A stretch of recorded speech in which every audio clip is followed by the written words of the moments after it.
Bonjour à tous, on se retrouve aujourd'hui pour une nouvelle vidéo et on se retrouve sur Bloodborne, le jeu de plateau.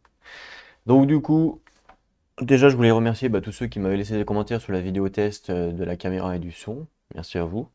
J'ai pu faire comme ça des réglages. Donc au niveau du son, normalement j'ai baissé un petit peu suite aux remontées. Et au niveau de la caméra, j'ai augmenté la luminosité. Bah pareil, suite aux remontées.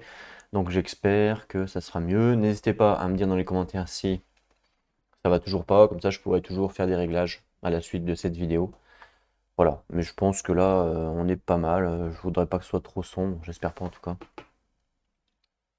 Je vais monter un peu la lumière. Voilà. C'est pas mal là, non? Ouais, ça paraît pas mal. Donc n'hésitez pas à me dire dans les commentaires. Donc au niveau de Bloodborne, donc c'est la première fois que je joue. Donc ça sera une vidéo découverte évidemment. Et ben on va découvrir ensemble tout simplement. Alors, déjà avant de commencer, il faut essayer de comprendre un petit peu au niveau de la mise en place. Donc au niveau de la mise en place, on a une sorte de tableau comme ça, enfin une sorte de une playmat pour pouvoir jouer. Dans ce playmat là, on a les points de vie ici de notre personnage. Donc on commence avec 6 HP. On a les échos de sang, on verra à quoi ça sert plus tard. Et on commence avec une capacité. Donc là par exemple, lui il a le pistolet. Ce pistolet là. Un pistolet de chasseur qui lui donne une capacité. Donc lorsqu'un ennemi lance une attaque de base, on déséquilibre automatiquement ses ennemis. On verra à quoi ça correspond. Et ici, on a ce qu'on appelle, enfin ce qu'ils appellent, comment ils appellent ça déjà? L'arme trompeuse. Voilà, donc en fait c'est notre arme ici, avec des cases, et elle se retourne. Donc on choisit au début, au moment de la mise en place, on choisit comment on commence, et après c'est fait. On commence toujours sur cette tuile-là, c'est ce qui est indiqué dans les règles. Voilà. Et il faut savoir que dans le jeu, il y a à peu près 3 campagnes. 4 campagnes, pardon. Donc là, on va faire une campagne qui va être le loup. Non, pas le loup, la chasse, la longue chasse. Voilà, la longue chasse. Donc, on va commencer directement par ça, la longue chasse. Alors, quand on commence comme ça le scénario, on doit faire la mise en place et vous voyez, donc il y a 3 chapitres à chaque fois dans une campagne. Donc là, chapitre 2 et 3, je les pose et nous, le but, c'est de prendre le chapitre 1. Donc je vais aller le chercher. Alors, le chapitre 1, il est ici.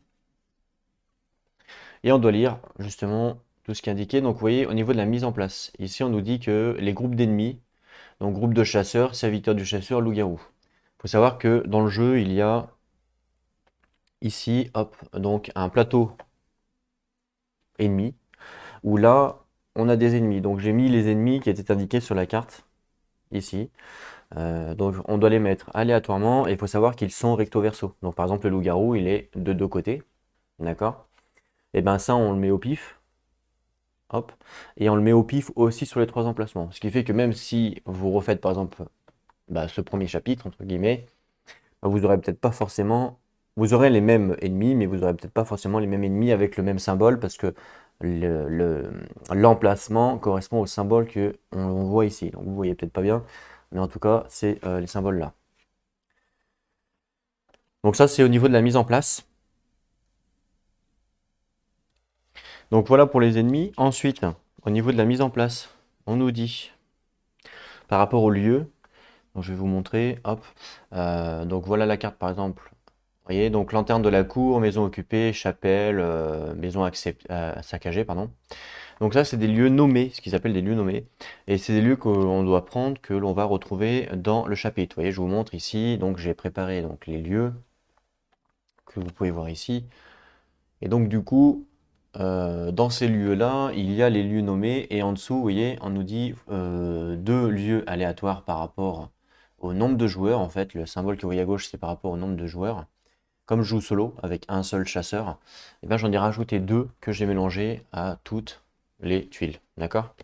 Donc voilà pour les tuiles que l'on retrouve dans le chapitre. Voilà comment ça marche, tout simplement.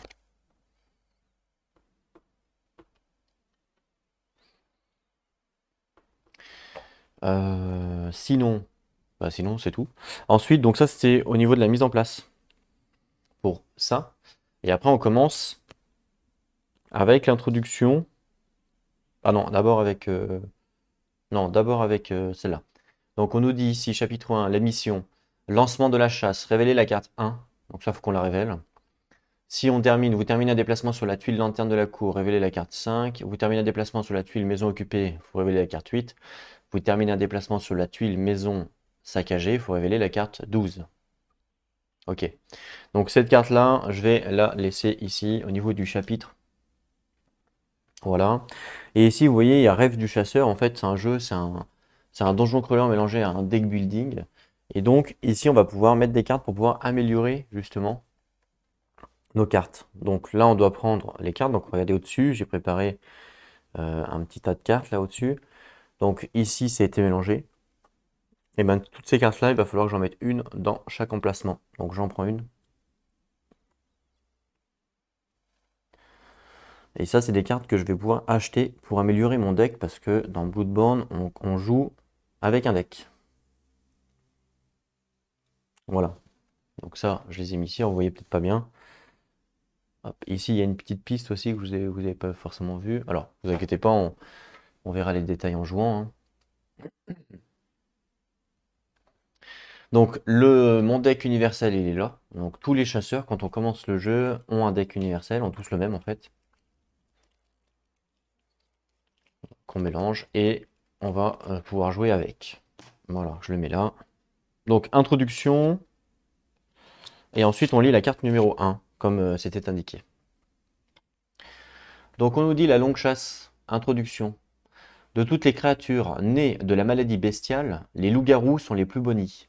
Autrefois humains, ces terribles monstres sont des meurtriers aussi rapides qu'agiles. Récemment, de plus en plus de ces créatures sont apparues dans la cour de Yarnam. C'est pour cette raison que nous avons été appelés afin de découvrir l'origine de leur démultiplication et d'en auxir autant que possible. Donc on doit en tuer autant que possible. Et donc la carte numéro 1, introduction, enfin numéro 1 parce qu'on nous a dit de la prendre, hein. On nous dit quoi? La source du fléau.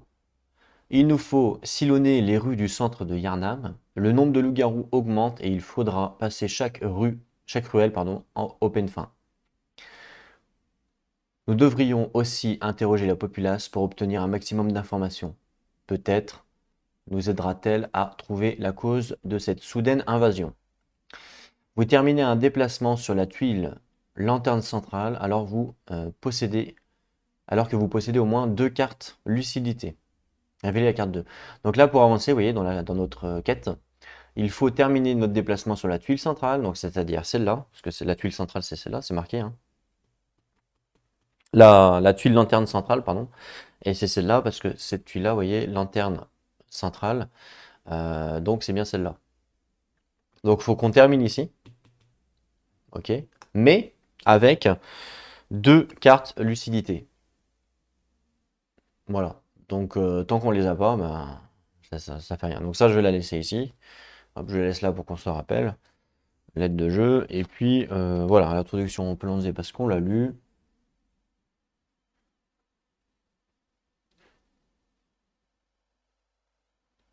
Voilà. Voilà pour la mise en place, voilà pour tout ce que vous devez savoir. Donc maintenant, on va pouvoir commencer à jouer. Donc comment ça se joue Bloodborne? Bah, c'est très simple. On a des phases de jeu, comme dans tous les jeux. La première phase de jeu, c'est la phase du chasseur. Donc ma phase à moi. Ensuite, c'est la phase des ennemis. Et ensuite, c'est tout. Ensuite, c'est la fin. Ensuite, on recommence. En fait, hein, ça fait tout le temps ça. Ça fait tout le temps phase du chasseur, phase des ennemis, entre guillemets. Donc, au début de la manche, qu'est-ce qu'on fait? Oui, bien tout simplement, on prend 3 cartes de notre deck que l'on a mélangé. Donc, 1, 2, 3. Je prends 3 cartes. Ok. Et on ne fait pas que ça. On avance aussi le timer sur la piste que je vous ai montré. Donc, ici, le timer, je l'avance de 1. Hop. Donc, ça, en début de manche, on fait tout le temps ça. Il faut savoir que quand on arrive ici, normalement, c'est game over. Donc on va voir les cartes que l'on a eues. Donc on a eu piocher 1, esquive, libérer cet emplacement, et puis basique piocher 1. Ok, donc on va voir un petit peu à quoi ça correspond, comment ça marche. Vous allez voir, c'est très très simple. D'après ce que j'ai compris, hein, parce que je peux me tromper. Alors, en fait c'est très simple. Pour pouvoir faire des actions, il faut défausser une carte. Voilà, tout simplement. peu importe la carte qu'on défausse, pour pouvoir faire une action, il faut défausser une carte. Donc quelles sont les actions que l'on peut faire? Bah, on peut se déplacer, par exemple, ici, vous voyez, donc il y a des traits blancs qui correspondent aux cases. Donc ici, je pourrais me déplacer ici, ou je peux me déplacer ici. Pour pouvoir faire une action de déplacement, il faut forcément défausser une carte. Donc par exemple, si je dis bah, je défausse cette carte-là, hein, par exemple, hop, je la défausse, ça me permet de faire un déplacement. Quand on fait un déplacement, on peut se déplacer de 2 cases. Donc je pourrais faire une, deux, voilà, par exemple, ok? Donc ça c'est tout bête, première action potentielle, c'est un déplacement. La deuxième action potentielle, c'est interagir. Parfois sur des tuiles, on a des trucs là, des petits mots où on peut interagir ou justement des sortes de coffres. Donc ça, c'est interagir. Donc pareil, on prend une carte, on la défausse et on peut interagir avec le lieu où on se trouve. On peut transformer son arme trompeuse. Donc vous voyez l'arme trompeuse qui est là. Je peux donc défausser une carte pour faire une action et pour transformer, ça veut dire bah, retourner mon arme trompeuse. Vous allez voir à quoi ça sert après. Et on peut aussi, la dernière action, enfin l'avant-dernière, défausser une carte pour aller, ce qu'ils appellent, au rêve du chasseur. Et au rêve du chasseur, et ben, on va pouvoir faire pas mal de choses, on y reviendra. La dernière action que je n'ai pas dit, c'est attaquer, mais attaquer, c'est une action un petit peu spécifique, parce que contrairement aux autres actions, quand on attaque, on ne défausse pas une carte ici, mais on la met dans un emplacement justement d'attaque. Vous voyez, ici, il y a 3 emplacements d'attaque sur mon arme, et ben quand je vais attaquer, je décide où c'est que je veux la mettre. Suivant l'emplacement où je la mets, il ne va pas y avoir les mêmes statistiques de combat, donc on reviendra dessus quand on jouera. Donc je mets la carte par exemple ici pour attaquer. Donc là je vais pouvoir faire ici des coupes rapides avec une vitesse d'attaque, un nombre de dégâts prédéfini. Et puis si je veux réattaquer par exemple dans un tour, dans une manche, ben, je vais devoir remettre une carte, etc., etc. Ce qui fait que quand mes 3 emplacements d'attaque vont être occupés, ben, je ne pourrai plus attaquer. Donc c'est pour ça que ça va être important de vouloir retourner notre arme pour la vider en fait. C'est comme une sorte de rechargement si vous voulez. Donc voilà à quoi ça sert le fait de retourner l'arme, ok? Sachant que l'action permet de le faire, mais il y a aussi le fait d'aller au rêve du chasseur qui permet aussi de refresh. Ok. Donc voilà, c'est un peu ça le timing du jeu, entre guillemets, c'est qu'on a des cartes pour faire des actions, qu'on défausse, mais si jamais on fait des attaques, eh ben on les met forcément ici. Les bonus que vous voyez ici sur les cartes, donc par exemple piocher une carte, ce bonus-là sera effectif, sera valide que quand on le mettra au niveau de l'attaque. Tous les bonus que vous voyez sur les cartes, ils sont valides que quand on les met au niveau de l'attaque. Quand on les défausse, il n'y a aucun bonus qui fonctionne. D'accord? Voilà. Donc c'est très important de savoir justement avec quelle carte on va bouger ou pas suivant la situation. C'est ça la stratégie dans le jeu. Donc là on va pouvoir commencer, maintenant que je vous ai expliqué un petit peu le principe. Je ne suis pas rentré dans les détails, on va voir ça. Donc là le but c'est de trouver des cartes lucidité dans la zone. Sachant que là vous voyez que sur chaque tuile on a souvent des sorties. Comme là il y en a 4. Je ne sais pas si vous voyez bien, mais en gros, il y a une sortie ici, ici, ici, ici. Ce qui fait qu'on peut, pour un déplacement, sortir ici pour explorer une nouvelle tuile. D'accord? Donc ça, on peut le faire pour un déplacement. Donc là, nous, on n'a pas grand-chose à faire à part bah, ça, du coup. Donc je vais prendre une carte et je vais en défausser une. Comme là, j'ai 2 cartes piocher 1 et une carte esquive. Donc esquive, c'est une carte qui va être utile pour moi si je veux esquiver l'attaque d'un ennemi. Donc je vais plutôt défausser la carte piocher 1, donc hop, je la défausse pour faire une action de déplacement. Voilà, et donc du coup, je vais attendre parce que ça fait de l'ombre un peu. Reviens là, toi. Voilà, c'est bon. Donc je vais me déplacer. Donc quand je me déplace, j'ai le droit de déplacement. Donc là, on va se déplacer. Écoutez, on va faire un ici, et puis on va découvrir la tuile ici.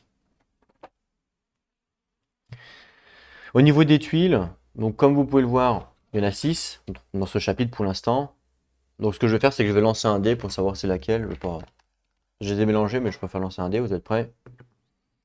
C'est la 1. Alors, on va partir par la gauche. Donc c'est celle-là qu'on découvre. C'est là qu'on découvre. On va la découvrir ensemble.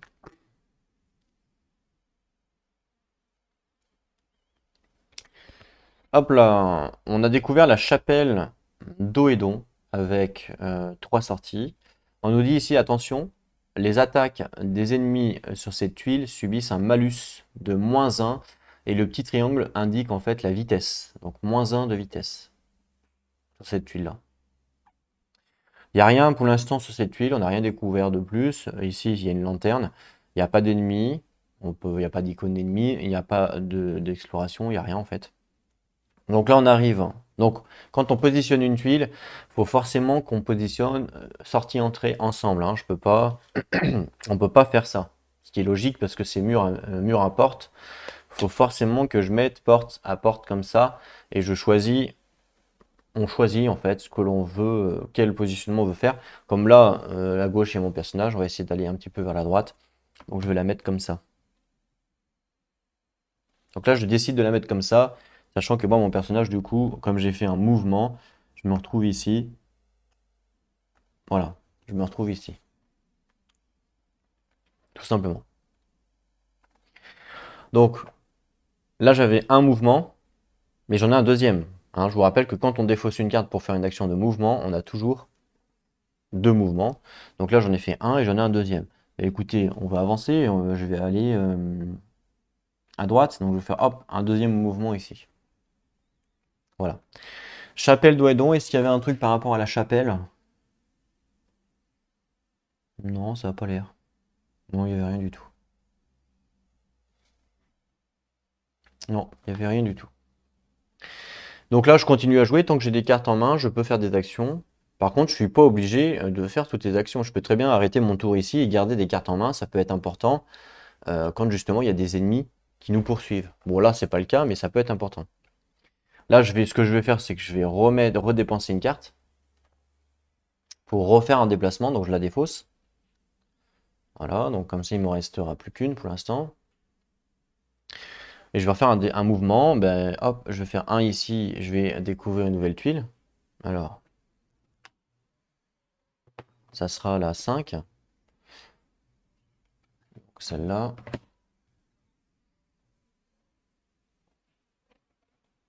La lanterne de la cour, on a découvert. Donc pareil, il n'y a toujours pas d'ennemis. Toujours pas de découverte pour l'instant. Pour l'instant, ça va. Comment je vais la mettre? Je vais la mettre comme ça. C'est un peu ça.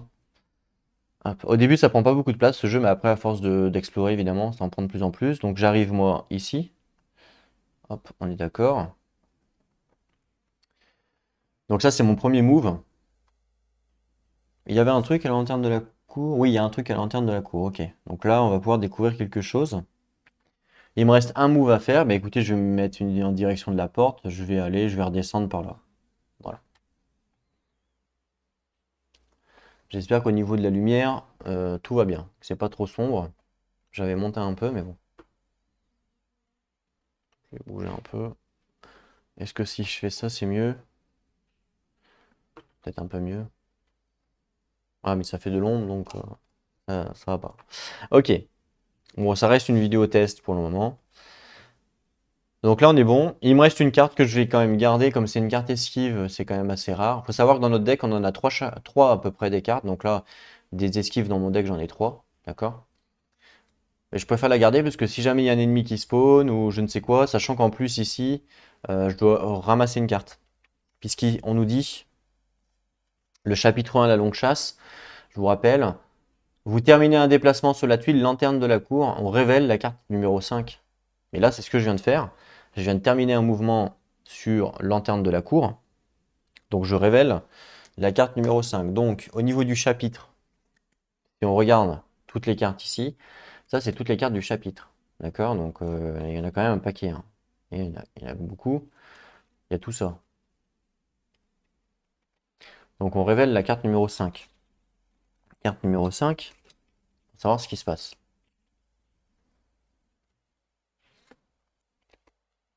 Exploration en chasse. Alors, vous apercevez une horde d'habitants, tous rassemblés autour d'un grand bûcher construit au centre de la cour.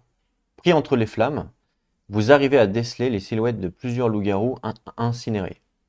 Un cri résonne soudain derrière vous. Un autre affecté! Prompt à l'appel, la foule vous encercle. Révélez la carte numéro 6. Encerclez la tuile lanterne de la cour de murs de brouillard et faites apparaître un groupe de chasseurs sur sa case. D'accord.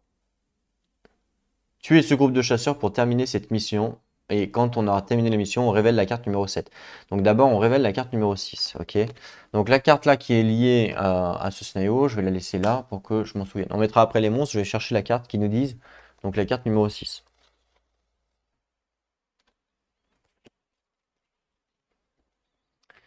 Donc la carte numéro 6, elle nous dit quoi? Elle nous dit Horde. Placez un jeton exploration sur cette carte. Si... Ah, attendez. Ok.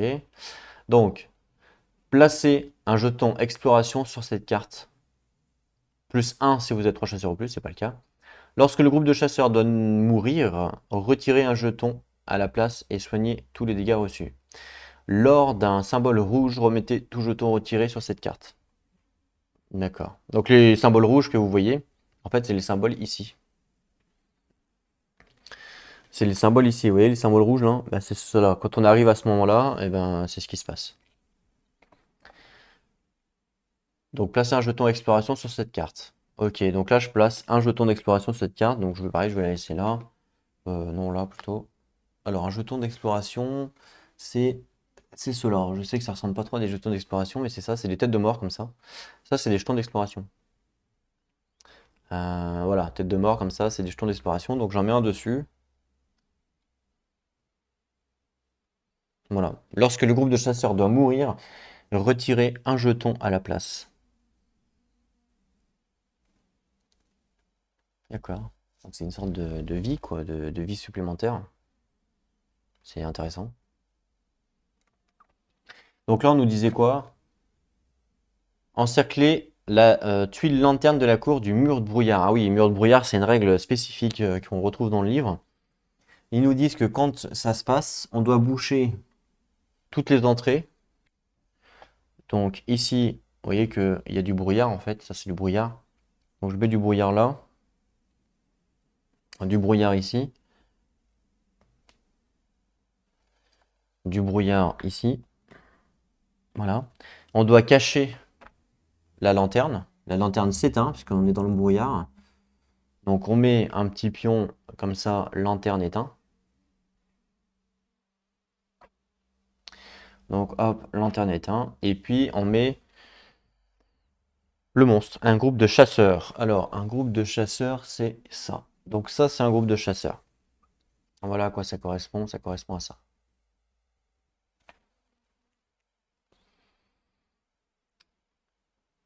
Ok, bon, ils ont pas l'air amicaux, hein, clairement.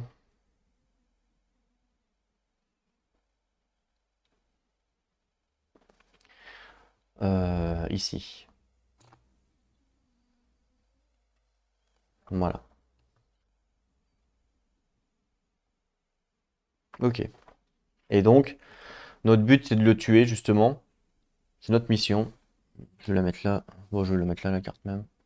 Ok. Alors, le mur de brouillard, concrètement, ça fait quoi? Eh ben, en fait, il y a des règles spécifiques quand, justement, on est dans un mur de brouillard. Tout d'abord, on ne peut pas pénétrer dans le lieu si, par exemple, il y avait plusieurs chasseurs qui ont joué ensemble, en coop. S'il y avait un chasseur là, il peut plus pénétrer à cause du brouillard. On ne peut pas non plus en ressortir. Donc là, moi, je peux plus ressortir du brouillard, donc je peux plus me barrer. Sauf en utilisant l'action aller dans le pays des rêves, vous voyez, dans le rêve du chasseur, en défaussant une carte. C'est le seul moyen de me barrer du brouillard. Par contre, si je fais ça, je pourrais jamais revenir, je pourrais plus revenir dans la tuile, ce qui fait que ben, je pourrais pas faire la quête, quoi. Les ennemis, eux, pareil, quand ils sont dedans, ils sont isolés également, ils peuvent pas sortir. Et puis si, par exemple, il y avait d'autres ennemis hors brouillard, et ben le brouillard, il ne voit pas dans le brouillard en fait, donc il ne nous voit pas, entre guillemets. Bon là c'est pas le cas. Voilà à peu près pour les règles par rapport au brouillard. Voilà, donc là on est un petit peu bloqué avec notre ennemi là. On peut pas se barrer sauf en faisant l'action, comme je vous dis, aller dans les rêves. Et comme la lanterne est cassée, eh ben on peut pas Parce qu'en fait, quand on est dans les rêves, on peut revenir après sur le jeu de plateau, sur le plateau. Mais pour revenir sur le plateau, il faut venir à l'emplacement justement d'une lanterne, par exemple. Et comme là, la lanterne est cassée, eh ben, on ne peut pas revenir sur la tuile. Ce qui fait que là, si je pars dans le pays des rêves, donc je m'en vais, je pourrais revenir ici ou ici, mais je pourrais jamais revenir ici. Ce qui fait que je pourrais pas faire la quête. Et si je fais pas la quête, eh ben, j'avance pas dans l'histoire. Mais bon, c'est possible de sauter une quête, hein, je pense. Faut voir. Voilà à peu près pour le brouillard. Si toutefois on arrive à finir la quête, comme là, la mission, eh ben le brouillard s'estompe avec le fait que l'on ait réussi la mission. Voilà à peu près pour le brouillard. Donc là, c'est à moi de jouer encore, hein. Il me reste une carte, sachant que, mais là, le problème, c'est qu'il y a des ennemis. Alors, on va voir après comment ça fonctionne. Alors, il faut qu'on regarde un petit peu la carte des ennemis. Donc, voici la carte des ennemis que l'on a tirée au hasard, parce que je vous rappelle que c'est recto verso. C'est pas forcément les mêmes stats. Donc, le groupe de chasseurs, le coup de hache. Alors, comment ça fonctionne? Ils ont une attaque de base que l'on voit ici, qui s'appelle le coup de hache. En fait, les triangles comme ça couchés que vous voyez, enfin, je sais pas si c'est vraiment des triangles, mais les sortes de, ouais, de flèches, c'est la vitesse de l'attaque. Plus il y a de flèches, plus l'attaque est rapide. Les points ici à droite, c'est les points de vie. Donc, par exemple, quand ils font une attaque coup de hache, ils attaquent à une vitesse de 2 et ils font potentiellement 2 points de dégâts. Quand ils font leur attaque spéciale tir au fusil, ils ont une vitesse de 1, c'est pas beaucoup, mais par contre, ils font énormément de dégâts. Ils font 4 points de dégâts. Donc ça, c'est énorme. Et en plus, ils font un étourdissement. Et ils ont une capacité spéciale, qui est le cocktail Molotov. On nous dit qu'à une vitesse de 1, avant votre attaque, le groupe de chasseurs recule de une case. Tous les chasseurs sur la case qu'il vient de quitter subissent 3 dégâts, à moins d'esquiver, mais avec 2 de rapidité. Donc là, vous l'aurez compris, justement, les esquives, ça va être important de l'emplacement où l'on va mettre notre carte par rapport, nous, à notre arme, par rapport à la vitesse. Parce que pour pouvoir esquiver, il faut avoir une rapidité beaucoup élevée en fait. Plus élevée que l'attaque de base. Par exemple, ici tu refusilles avec une rapidité de 1. Pour pouvoir esquiver, il va falloir que j'ai une rapidité de 2. Donc si je mets ma carte esquive ici avec une rapidité de 2, ça passe. Même là, remarque. Mais si je sais pas, si j'ai une attaque à 1, par exemple ici, bah, ça marchera pas. Donc vous voyez, donc c'est ça qu'il faut prendre en considération. Est-ce qu'on attaque vite? Est-ce qu'on veut esquiver vite? C'est ça, c'est là la stratégie du jeu en fait. Mais on reviendra dessus évidemment, je respecterai bien quand on sera en combat. Là je vous ai montré un petit peu le groupe de chasseurs, vu qu'il y en avait, mais évidemment on reviendra dessus. Donc là moi il me reste une carte, et c'est une carte justement d'esquive que j'aimerais bien garder. Donc je pense que je vais mettre fin à mon tour, parce qu'après c'est à eux de jouer. Après, c'est à eux de jouer et ils vont m'attaquer, je pense. Donc, je préfère garder ma carte esquive. Voilà. Donc, je mets fin à mon tour. Comme je mets fin à mon tour, on passe maintenant à l'activation des ennemis. Donc, les activations des ennemis, en fait, c'est tout simple. C'est tous les ennemis qui sont à une case de moi s'activent. Donc, lui, il est bien à une case de moi, et bien il s'active. Si jamais, par contre, l'ennemi était beaucoup plus loin, si on arrive à le semer, entre guillemets, et bien il s'activera pas.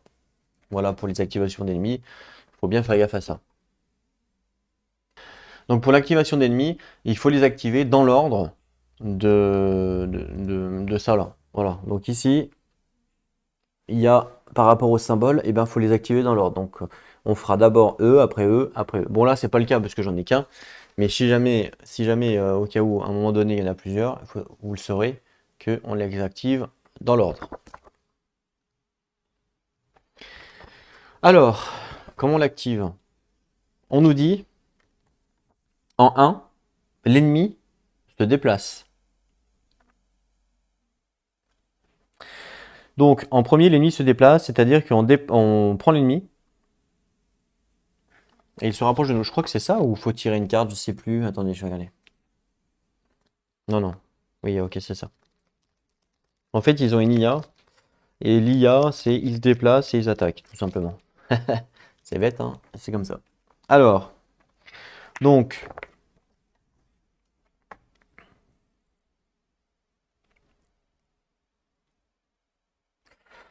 tout simplement, au début, quand on active un ennemi, comme là, il se déplace. Donc là, hop, il se déplace d'une case vers moi. Parce que c'est moi le chasseur actif. Il faut savoir que dans ce jeu-là, ce qui est important, c'est être le chasseur actif ou pas. Donc il y a des règles qui peuvent changer. Donc moi, il n'y a pas de problème parce que je suis solo. Mais vous savez que si vous jouez en coop ou si vous jouez solo avec plusieurs chasseurs, ce qui est possible, peut-être que je le ferai hein, sur une autre campagne. Eh ben, il faut faire attention si oui ou non on est le chasseur actif parce que si c'est le cas ou pas, ils vont pas se comporter de la même façon. Donc il faut faire attention à ça. Donc le truc en premier, il se déplace. Ensuite, il attaque. Une fois son déplacement terminé, si l'ennemi se trouve sur la même case que votre chasseur, que moi évidemment, il vous attaque et démarre ainsi un combat. Donc là, il m'attaque directement. C'est pour ça que je voulais garder ma carte, hein.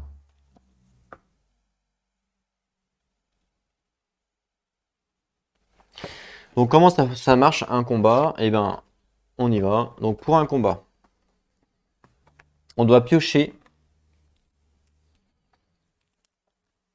Alors,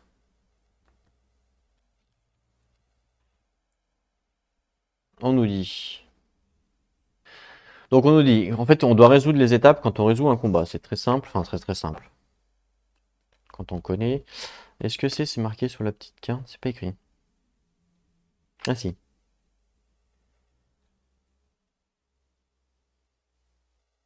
Ah non, c'est pas écrit. Bon, c'est dommage.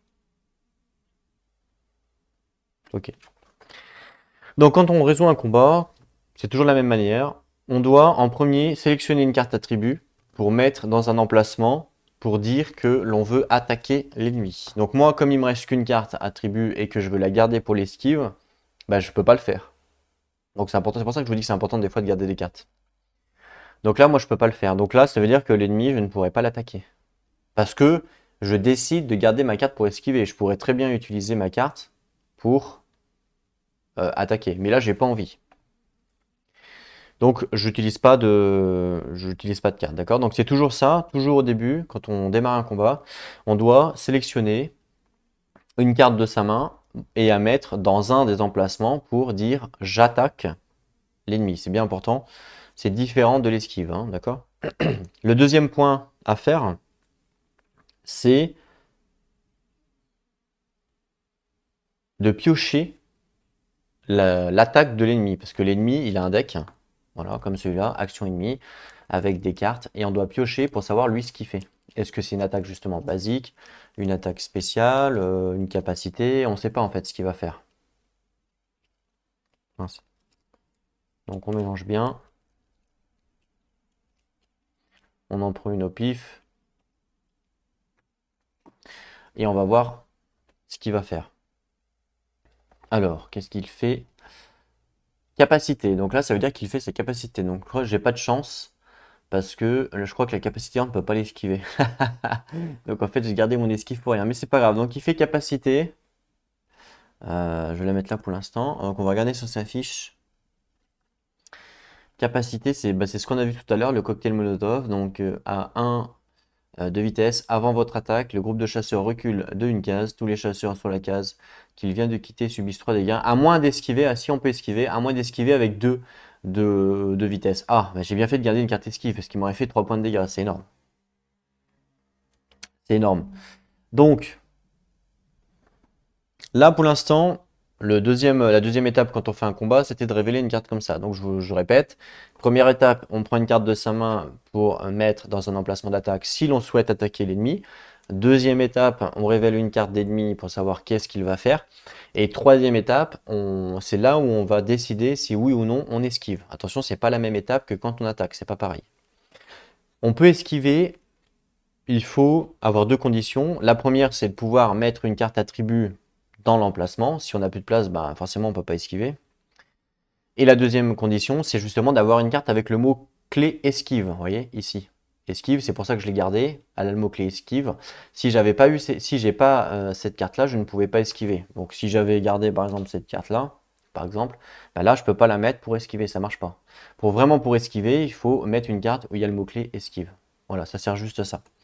Vous allez me dire, oui, mais si tu mets cette carte-là quand tu attaques, bah, si je mets cette carte-là en phase numéro 1, donc quand on doit choisir la carte pour attaquer, et ben ça sera une carte qui va me servir pour attaquer, mais du coup, l'esquive ne fonctionnera pas. Voilà, c'est juste pour attaquer. Donc c'est bien deux étapes différentes entre attaque, carte ennemie et esquive. Ok. Donc là, moi, je décide d'esquiver. Donc j'ai une carte justement esquive, donc c'est super.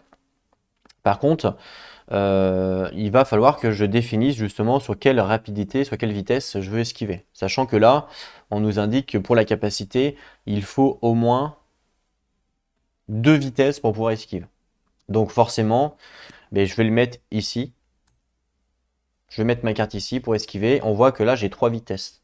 Ce qui me permet donc d'esquiver eux ce qu'ils vont faire. Donc ça, c'est plutôt pas mal. Et ensuite, la quatrième étape du combat, c'est justement de résoudre les attaques de chacun suivant leur vitesse. Donc plus vous allez taper vite, donc par exemple si vous tapez vite, vous allez taper avant l'ennemi ou inversement si l'ennemi tape plus vite que vous. Donc ça peut avoir une incidence sur les dégâts infligés et si vous arrivez à tuer l'ennemi avant que lui arrive à vous taper, en gros. Donc c'est très important la vitesse. Si jamais vous avez une vitesse égale, et ben, dans ce cas, les attaques sont résolues simultanément. Voilà, en gros. Donc voilà à peu près pour les combats, vous voyez, il y a 4 étapes. Donc première étape, je choisis une carte pour mettre au niveau de l'attaque. Deuxième étape, on pioche une carte de l'ennemi pour savoir ce qu'il fait, sachant que la carte n'est pas défaussée.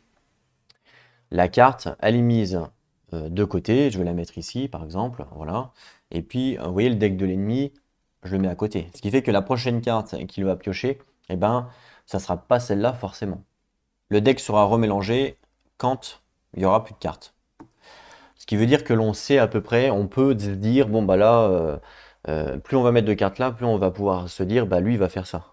Ce qui fait qu'on va savoir à quelle vitesse il va taper, ce qui fait qu'on peut potentiellement calculer pour pouvoir esquiver. Donc voilà, c'est aussi un jeu de calcul, c'est pas que un jeu bah, de chance, quoi, entre guillemets. Ouais, de chance, ouais. Voilà. Donc ça c'est cool. Donc quatrième étape, on résout. Donc on nous dit à 1 de vitesse, avant votre attaque, bon j'en ai pas de toute façon, le groupe de chasseurs recule de une case. Donc,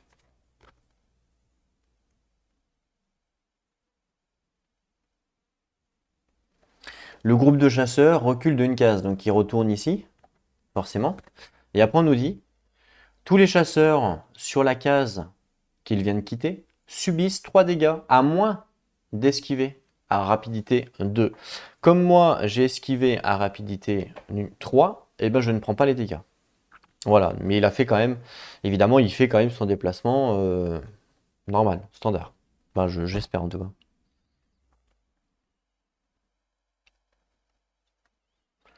Donc là, on a résolu l'attaque. Par contre, attention, moi sur ma carte ici, on nous dit quoi? On nous dit, j'ai un effet qui me dit libérer cet emplacement. Donc ça, c'est un effet qui se résout immédiatement quand je joue la carte. Donc j'aurais dû le faire même avant, mais j'avais laissé pour vous expliquer. Donc en fait, quand je joue la carte ici, l'effet qui est indiqué, s'il n'y a pas de timing au niveau de l'effet, eh ben, on le fait tout de suite, immédiatement.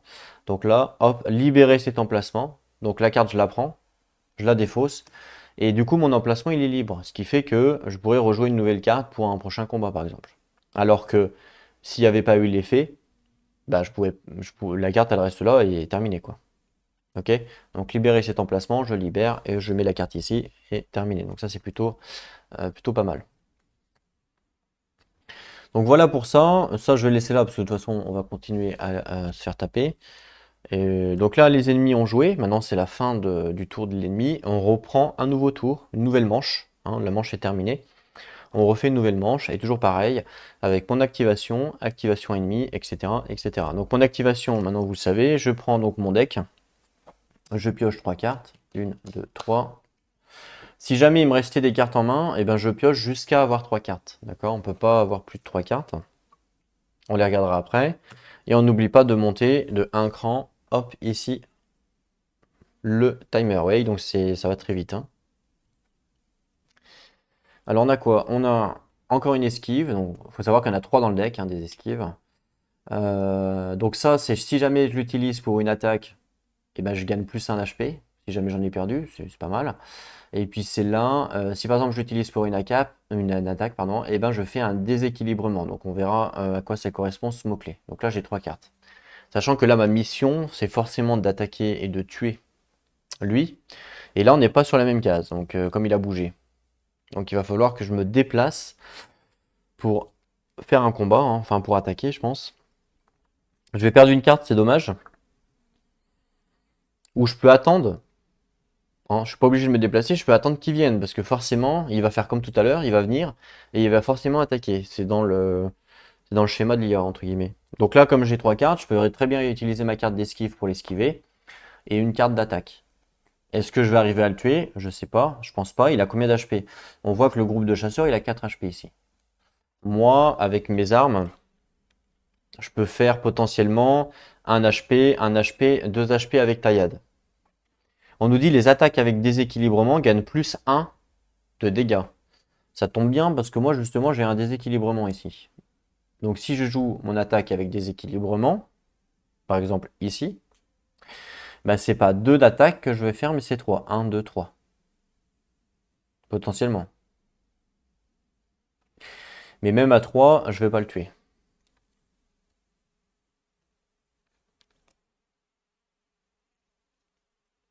Mhm. Je réfléchis à ce que je peux faire du coup.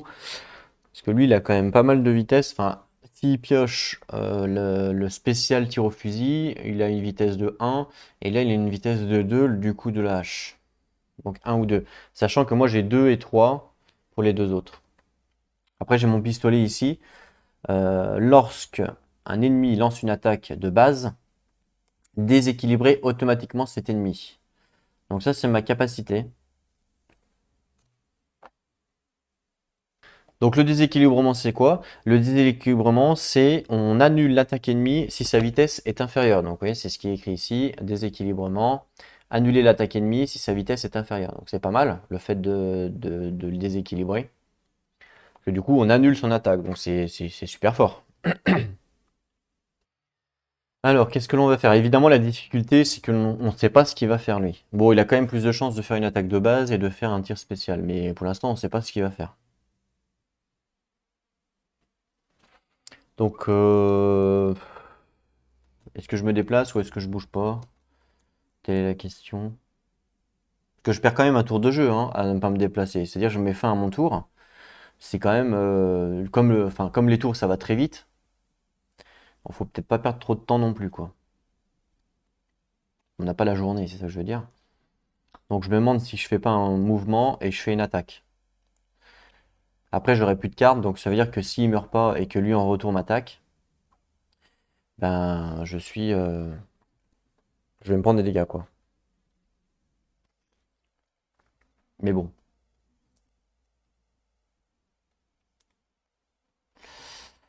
à moins que je l'attende. Le mieux c'est de l'attendre évidemment, mais je perds un tour de jeu. Mouvement, attaque, esquive. Alors regarde, je peux faire ça, hein, mouvement, attaque, esquive. Parce que de toute façon, si je le fais un. Ah ouais, si je fais un déséquilibrement. Ouais, non, vaut mieux l'attendre, je pense. Vas-y, je vais l'attendre. Donc je vais pas jouer en fait. Je garde mes 3 cartes. Je vais pas jouer, j'attends. Donc là, moi, fin de mon tour. On passe du coup au monstre. Enfin, ouais, au sbire. Donc lui, comme tout à l'heure, mouvement, donc il se rapproche de moi ici, et même chose, il me fait une attaque, comme tout à l'heure. Donc on suit le même schéma d'attaque que tout à l'heure. Donc en étape 1, je choisis une carte que je veux mettre dans un des emplacements pour pouvoir attaquer. Donc là, je vais sûrement mettre... Alors, est-ce que je mets le déséquilibrement? Sachant que mon pistolet, potentiellement, il peut le faire. Mais je pense que je vais le mettre. Je vais le mettre dans taillade, ça fait 2 dégâts.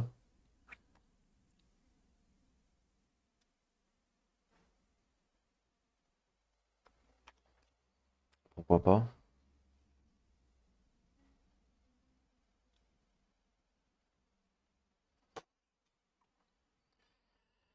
pourquoi pas. Je pense que, ouais, de toute façon, c'est mieux, hein. Il y a combien? J'ai une vitesse de 2. Lui, c'est une vitesse de 2 aussi, mais bon, si je le ah, et si je le déséquilibre, vu que c'est simultané, ça va peut-être pas forcément marcher. Mince.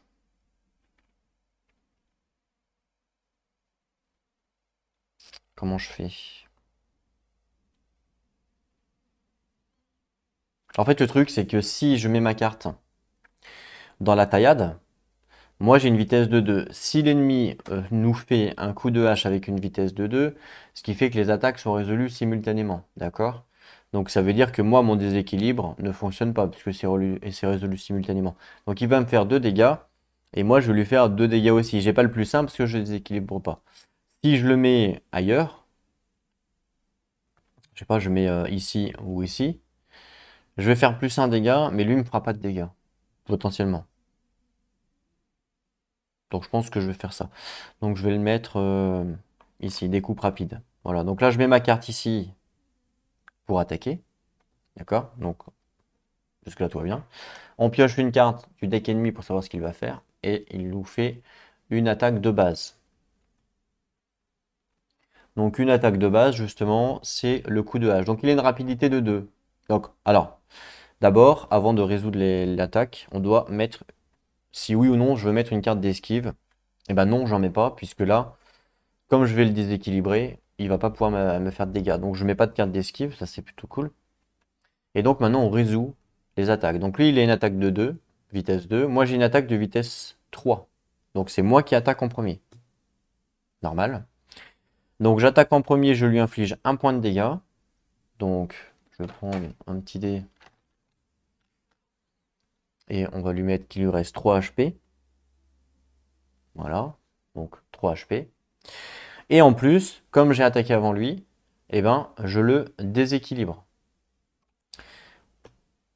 Comme je le déséquilibre, on nous dit déséquilibre, annuler l'attaque ennemie si sa vitesse est inférieure. Comme sa vitesse est inférieure, j'annule son attaque. Donc son attaque est nulle. Parce que je le déséquilibre. Et moi, je lui ai infligé un point de dégâts. Attention, les attaques avec déséquilibre gagnent plus 1 dégât grâce à ma capacité de mon arme. Donc du coup, il reprend un dégât, donc il passe à 2. Et voilà, fin du combat. Et fin de son tour, on pioche, on fait un nouveau tour. Il me reste 2 cartes en main, donc du coup, il va falloir que je repioche une nouvelle. Alors, je repioche une carte et on pioche piocher une carte justement. Donc ça pareil, hein, si je la mets en tant qu'attaque, je vais pouvoir piocher une carte. On avance sur la piste. Hop, ici, on arrive bientôt au rouge. Et c'est à moi de jouer. Donc là maintenant il est sur ma case, donc là je vais pouvoir l'attaquer, moi aussi. C'est pour ça qu'il a fallu peut-être attendre. Et je vais peut-être pas forcément, justement, le fait de piocher une carte, ça peut être intéressant. Donc là, je vais faire une attaque. Pour faire une attaque, je dois prendre une carte et la mettre dans un emplacement. Alors attention, parce que lui, quand même, s'il fait un coup de hache, on va se taper en même temps. Donc c'est pas forcément... il lui reste 2 HP, donc de toute façon, j'ai pas le choix. Je vais essayer de prendre le risque. Il y a quand même peu de chances qu'il fasse une attaque de base, mais bon, on sait jamais. Donc moi, hop, je mets ma carte ici pour faire mon attaque. Piocher une carte. Je prends une carte, je la pioche. Ok, c'est fait. Donc je l'ai pioché, j'en ai toujours 3 du coup. Maintenant, lui, qu'est-ce qu'il fait? Action ennemie. Il fait une spéciale. Ah, sa spéciale, il a 1 de vitesse, mais c'est toujours avant notre attaque. Donc il va toujours réussir quand même à faire son spécial. Est-ce que j'esquive son spécial? Je pourrais esquiver vu qu'il me reste un emplacement pour pas ramasser les dégâts. Parce qu'on nous dit à 1 de vitesse avant votre attaque, le groupe de chasseurs recule de une case.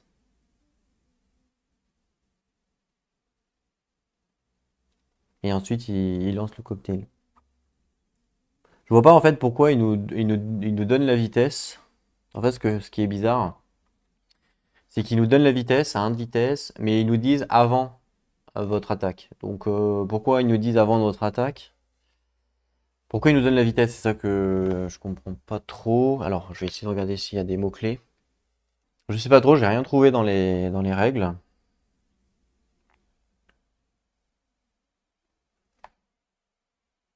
Non. J'ai rien trouvé dans les règles, donc je sais pas exactement comment se joue ça. À 1 de vitesse, avant votre... En fait, c'est le avant votre attaque qui me turlupine. Le groupe de chasseurs recule de une case. Tous les chasseurs qui viennent... Donc ça veut dire que mon attaque est nulle dans ce cas. Enfin, moi je lis avant votre attaque. Donc ça veut dire qu'avant mon attaque, lui, il recule de une case ici. Et moi, du coup, comme il est plus sur ma case, bah, je peux plus l'attaquer. Enfin, à moins que... Ouais, bah oui. Donc en fait, ce que j'ai fait n'a servi à rien. Mais je comprends pas pourquoi ils nous donnent à 1 de vitesse. C'est ça que je comprends pas. Ils auraient simplement marqué avant votre attaque, il se passe ça. Bon, bah ok. Mais pourquoi ils nous donnent à 1 de vitesse? Pourquoi ils nous donnent la vitesse? C'est ça que j'arrive pas à comprendre. C'est pourquoi il y a la vitesse, puisque de toute façon, c'est avant notre attaque. Donc, qu'il tape à 1 de vitesse ou à 15 de vitesse, on s'en fout. Donc, je sais pas. Bon, je vais le jouer comme ça. J'espère ne pas faire d'erreur. Vous me direz dans les commentaires si jamais c'est pas ça. Moi, je vais le jouer comme ça, en mode le pire pour moi. C'est ce qui est écrit dans les règles. Si on ne sait pas, on fait toujours le pire. Donc, le pire, bah, c'est que mon attaque soit nulle, hein, évidemment. Donc, il a fait sa capacité. Enfin, il a fait ses capacités. Non, pardon. En un, j'ai joué une carte. En 2, je tire sa carte, donc il fait une spéciale. En 3, je choisis si je veux esquive ou pas. Alors oui, je veux esquive, hein, je veux pas mourir. Donc hop, je mets une carte d'esquive ici, dans cet emplacement-là. D'accord? Et en 4, on résout. Donc lui, il se déplace ici. Tous les chasseurs subissent 3 dégâts, sauf si on est esquivé à 2. J'ai esquivé à 3, donc il n'y a pas de problème. On libérait cet emplacement, donc je libère l'emplacement. Et moi, du coup, je fais mon attaque. Mon attaque était... Bah tiens, je sais même plus. C'est là la taillade, je crois. Mon attaque était la taillade, mais comme il a bougé, et ben, mon attaque est nulle, donc voilà. Donc du coup, je lui ai pas fait de dégâts. Fin, fin de ma première action. On continue, il me reste 2 cartes potentielles. Donc je pourrais faire un mouvement et encore faire une attaque, sachant que là, il n'aura plus de spécial, puisque il y a ces 2 spéciales qui sont là, donc il peut pas en avoir une autre. Il y en a que 2 en fait. Il y a 2 bases, 2 spéciales. Ah, attendez, je me suis trompé. Je me suis trompé. En fait, j'ai lu spécial, mais spécial pour moi c'était capacité. Mais non, capacité c'est autre chose que spécial. Je me suis trompé, donc je reviens en arrière. Non, non, je reviens en arrière. Spécial, c'est bien celle-là. Voilà, donc je reprends mon esquive. On recommence. J'ai mis la carte ici. J'ai tiré leur carte, ils font leur spécial. Leur spécial, c'est justement le tir au fusil. Qui fait un étourdissement et 4 points de dégâts. Est-ce que je décide d'esquiver? Bah non, puisque de toute façon, moi je tire plus qu'eux. Enfin, plus vite qu'eux, donc il leur reste 2 points de vie, donc je n'esquive pas, du coup. On résout l'attaque. C'est moi qui attaque en premier, puisque j'ai 2 de vitesse. J'attaque en premier, je fais 2 points de dégâts. 2 points de dégâts, ils étaient à 2, ils passent à 0 et ils meurent. Ce qui fait que leur attaque, elle est nulle. Donc là, ils meurent, hop. Oui, j'ai mal lu en fait. J'avais lu capacité, alors qu'en fait c'était spécial ici. Voilà. Et eux, ils peuvent plus attaquer, puisque de toute façon, ils sont morts. Je les ai tués avant qu'ils puissent agir. Comme j'ai tué un ennemi, je gagne un écho du sang. Je le prends, alors c'est ça. Donc ça, c'est un écho du sang, donc je gagne un. Les échos du sang, donc on peut en avoir que 3 maximum. Et les échos du sang vont nous servir à quoi? Ben, les échos du sang vont nous servir à acheter justement des cartes de deck building dans l'emplacement ici, dans le marché entre guillemets ici. Donc pour chaque écho de sang, je vais pouvoir acheter une carte ici. Et c'est comme ça que l'on va modifier notre deck. Donc voilà, là j'ai fait ça. Attention, on nous dit tuer ce groupe de chasseurs pour terminer cette mission. Donc c'est fait. Révéler la carte numéro 7. Alors la carte numéro 7, je vais la chercher. Voilà.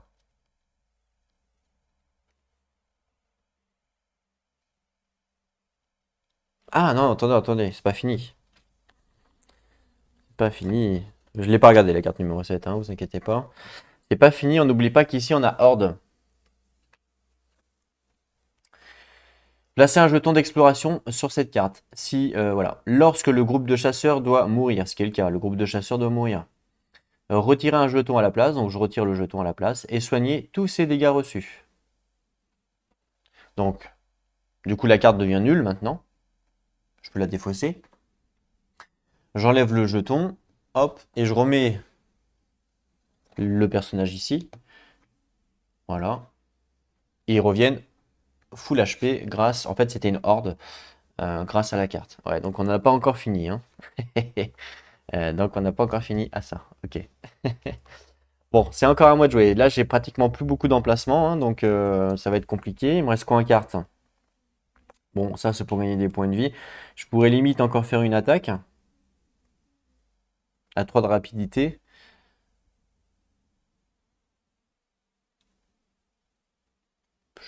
Parce qu'eux, ils vont faire quoi? Là, je fais un point de dégâts. Après, je peux aussi retourner. Je peux retourner mon plateau, hein, pour une action, hein. Je peux, enfin, défausser une carte, retourner mon plateau. Quand on est engagé comme ça avec des ennemis, il n'y a rien qui est stipulé dans les règles, comme quoi qu'on est limité en termes d'action, on fait vraiment ce qu'on veut. Donc je peux même faire un mouvement, voilà, on peut vraiment, on fait ce qu'on veut, quoi, clairement. Mais bon, est-ce que ça vaut vraiment le coup? À la rigueur, faudrait que je garde mon esquive. Voilà. C'est pareil, on peut compter combien on a utilisé d'esquive. Donc pour l'instant, j'en ai utilisé qu'une seule, sachant que j'en ai 3 dans mon deck. Donc pour le prochain tour, c'est quand même, il y a quand même du calcul dans ce jeu. C'est pas que de la chance, parce que j'ai lu des commentaires quand même sur internet sur ce jeu-là qui disent que c'est que de la chance, on peut rien calculer. Je suis pas totalement d'accord quand même. Il y a quand même quelques notions de calcul avec le deck, avec les cartes que l'on a piochées, on sait ce qu'on a dans notre deck. Donc je suis pas totalement d'accord à ce que l'on peut lire sur certains avis, on va dire. En tout cas sur cette première heure de jeu, hein. Peut-être que peut-être que mon avis va changer plus tard. Mais pour l'instant, en termes de calcul, on peut plutôt pas trop mal calculer. Je me demande qu'est-ce que je vais pouvoir faire maintenant. Est-ce que je refais une attaque maintenant? Le truc, c'est que si je fais une attaque maintenant, ben, je vais pas pouvoir esquiver puisque j'aurai plus d'emplacement. Est-ce que je libère tout de suite mon pistolet, enfin mon arme, je la libère, je la retourne pour une carte. Après, je fais une attaque. Sachant que là, il y a une attaque à 1 de rapidité qui fait 3 dégâts. Donc je pourrais le one-shot en fait, hein. Je pourrais essayer de le one-shot. On va essayer, on va voir. Si on meurt, bah tant pis, on meurt, c'est pas grave. On va essayer. Le jeu est réputé quand même pour être assez difficile. Enfin, d'après ce que j'ai lu. Donc on va voir. Donc je défausse une carte pour faire une action. Et c'est une action de... De quoi déjà? De transformer l'arme. Je transforme mon arme. D'accord? Donc comme je transforme mon arme, toutes mes cartes sont défaussées. Mon arme, je la retourne. Voilà. Donc là maintenant, ma nouvelle arme, j'ai démantèlement avec 1 de vitesse. Et là, là ça rigole plus là. 3 dégâts. Là je rigole plus là. Justement, je vais pouvoir justement faire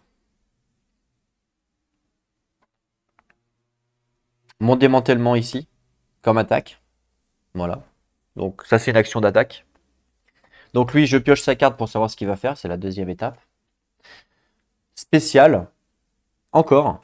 Donc spécial, c'est justement son tir au fusil avec son étourdissement. Il a un d'attaque, moi j'ai un d'attaque. Donc pour l'instant, en termes de résolution, on ex aequo, donc on résout tous les deux. Sauf que moi j'ai une esquive, donc je vais jouer une esquive. Pour pouvoir esquiver son attaque, il faut forcément que j'ai 1 de vitesse supérieure. 1 ou égal, je crois. Égal ou supérieur, c'est ça. Donc égal ou supérieur, et bien écoutez, je vais mettre mon esquive sur la taillade. De toute façon, que je la mette sur la taillade ou sur la découpe rapide, c'est pareil. Je vais l'esquive, voilà, je vais la mettre là. On va pouvoir libérer l'emplacement. Donc, je la mets ici. Résolution de l'attaque. Lui, il attaque à 1, moi j'attaque à 1. Mais moi, j'ai une esquive qui est supérieure à son attaque, donc elle est complètement esquivée. Même l'étourdissement est esquivé, hein, du coup. Et donc, moi j'attaque. J'attaque à 3 plus 1 grâce à ma carte basique, plus 1 dégât. Donc je lui inflige 4 points de dégâts. 4 points de dégâts, c'est ce qu'il est. Et il est caput, chino, merci, au revoir. Et là, ça rigole plus. Bah là, je me suis énervé là, hein. À un moment donné, il revient à la vie. Je ne rigole plus. Voilà, je veux être sympa au début, mais après, ça marche plus. Donc là, attention, libérer cet emplacement, on le libère. Et voilà, cette fois-ci, on a réussi la quête ici. Donc je reprends la carte numéro 7, hein, s'il te plaît. Carte numéro 7, merci. Alors, comme il est mort, là je gagne bien du coup ça, hein, je le gagne maintenant, hein, bon ok, pas de problème. Votre escouade remporte la récompense lanterne portative et l'arme à feu fusil de Ludwig. Le fait, donc c'est la carte numéro 7, hein. Cool. Donc on remporte la récompense lanterne portative. Alors je sais pas ce que c'est, on va aller la chercher. Donc je pense que ça c'est toutes les récompenses que l'on peut avoir dans le jeu. Donc on va chercher la lanterne portative. Ah, c'est peut-être lanterne à portée du coup. C'est peut-être une mauvaise traduction. On va voir si on a une autre. Non, il n'y en a pas d'autre. Donc je pense que c'est bien lanterne à portée. Donc on a gagné une lanterne à portée. Elle nous fait quoi la lanterne à portée? Elle nous donne activation du chasseur. Téléportez-vous sur n'importe quelle case. Ah, c'est pas mal. Sur n'importe quelle case lanterne. Et cet accessoire de chasse laisse les deux mains libres pour tenir des armes. D'accord, donc je veux dire quoi? C'est peut-être du fluff, non? Je pense que c'est du fluff ça, hein. Parce qu'il n'y a pas de notion de main dans le jeu. Donc ça doit être du fluff. Donc j'ai une lanterne que je vais mettre ici, que je pourrai utiliser plus tard. Et puis on nous dit que je gagne également l'arme à feu fusil de Ludwig. Donc je vais aller le chercher. Ah, je ne l'ai pas ici. Il faut que j'aille le chercher dans la boîte. Je reviens. Alors, j'ai été chercher tous les flingues, parce qu'il y en a pas mal, hein. Et donc nous on veut... C'est quoi déjà? Ludwig?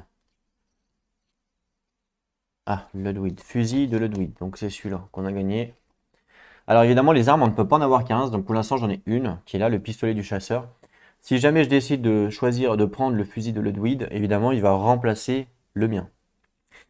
Lorsqu'un ennemi se déplace sur votre case, infligez-lui 2 dégâts. Ah ouais, c'est fort.